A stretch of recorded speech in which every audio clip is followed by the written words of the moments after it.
And we are back, ladies and gentlemen, for the third and final match in this best-of-3 series between LoveCrashes, this time spawning down in the 6 o'clock position against its Terran opponent, NASAMoose. Oh, that name's awesome.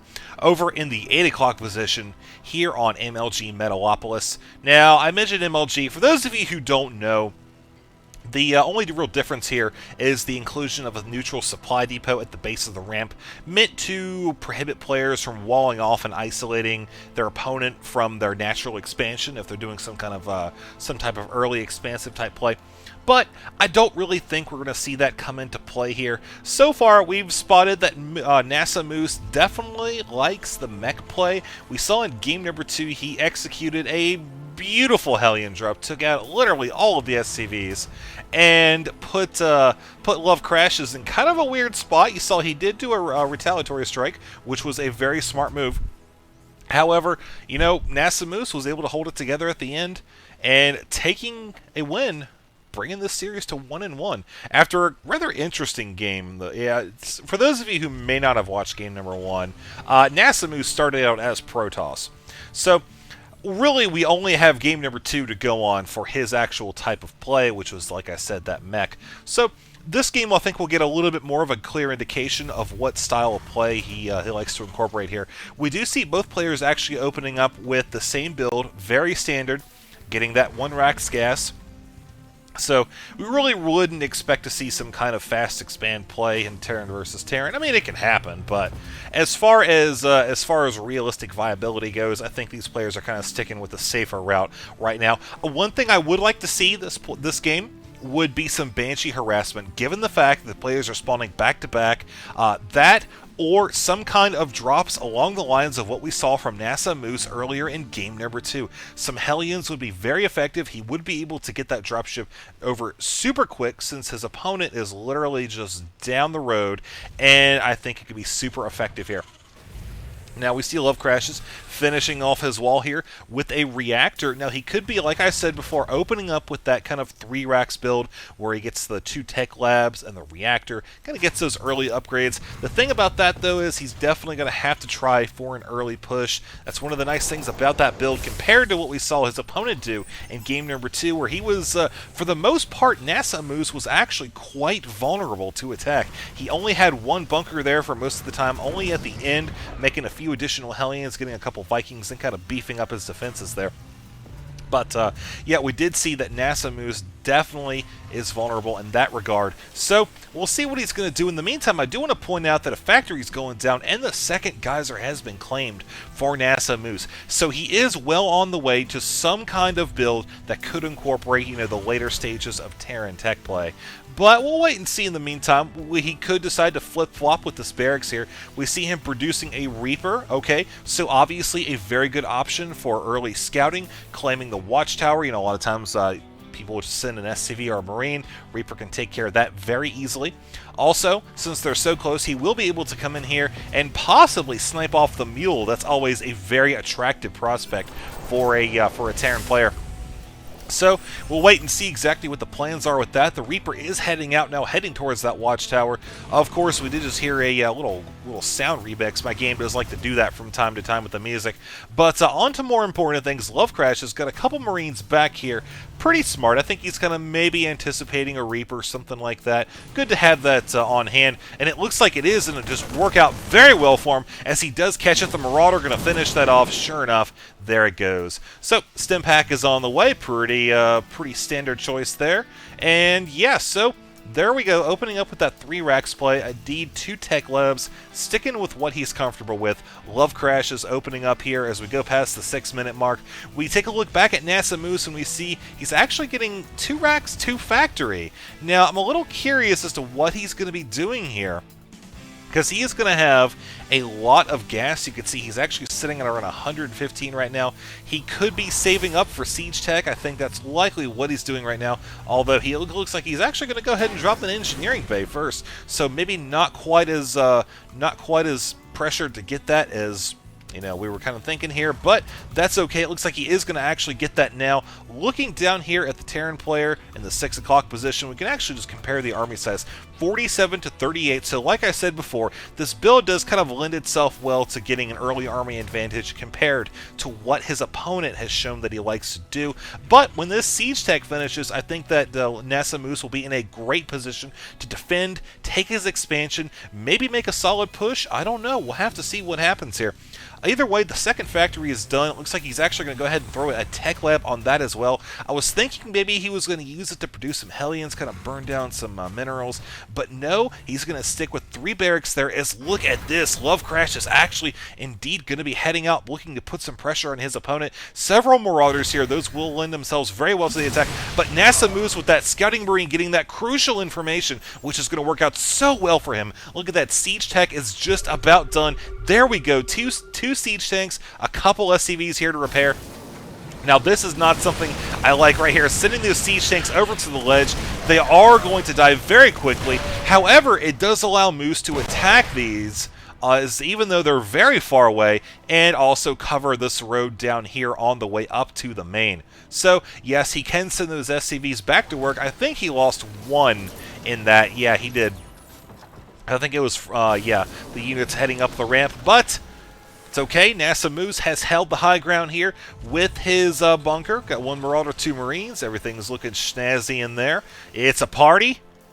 Oh, man, it looks like he has had to call down a extra supply in that supply depot there. Going to be losing the money from the mule, but that's all right. We'll see if that really has a big impact here as we move on later into the game. Do want to point out that right now Love is supply blocked. We are going to see him rectify that in just a second or two, I hope. But in the meantime, a command center is going down. Yes, indeed, there goes the supply depot, as he is also looking to get some upgrades for his infantry. He actually got out a decent chunk of those forces when he evacuated earlier. But, you know, he did do some considerable damage, taking out that siege tank, so you can actually see 350 to 475 so far on the units lost tab. As far as income goes, 27 to 31, so NASAMoose has been kind of pumping out a few more SCVs here, maybe in anticipation of expanding out. We don't have a command center going down just yet, but we do have a starport, possibly looking to get some medevacs here. And there are those siege tanks very close to the ledge again.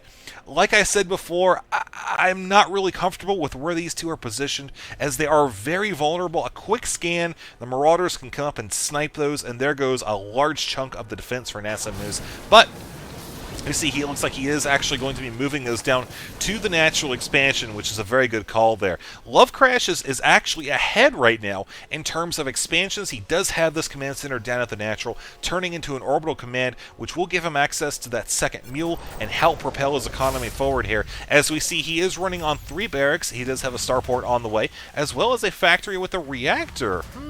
Now, I think what he's going to be doing here is he is going to be actually swapping that off with the starport, getting some medevacs, as I think the non-upgraded Hellions would look a little awkward in this current bio play. So we'll wait and see what happens with that. NASAMoose actually sending down a barracks, I thought, to scout. I saw that in the mini-map, and I was going to look at it, but alright, well, I think he kind of dodged a bullet there, sending it back, because with where it was headed, yep, sure enough, there we go. The barracks is going to land right on top of 2 Marauders and a missile turret. So, not going to be a very effective scout down there.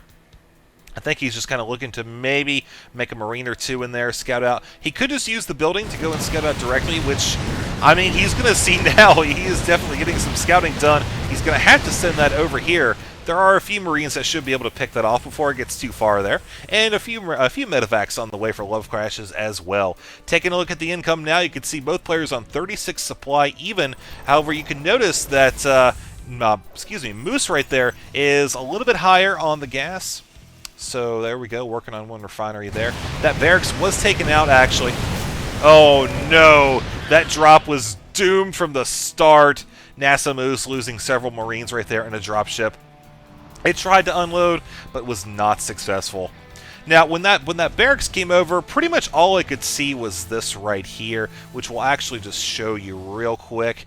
It spotted, yeah, okay, so that the main thing that it actually saw was the quantity of the SCVs right here, which was a little bit reduced. He already knows that there's an expansion down here, but the fact that all those SCVs transferred over just told him kind of exactly how solidified it was.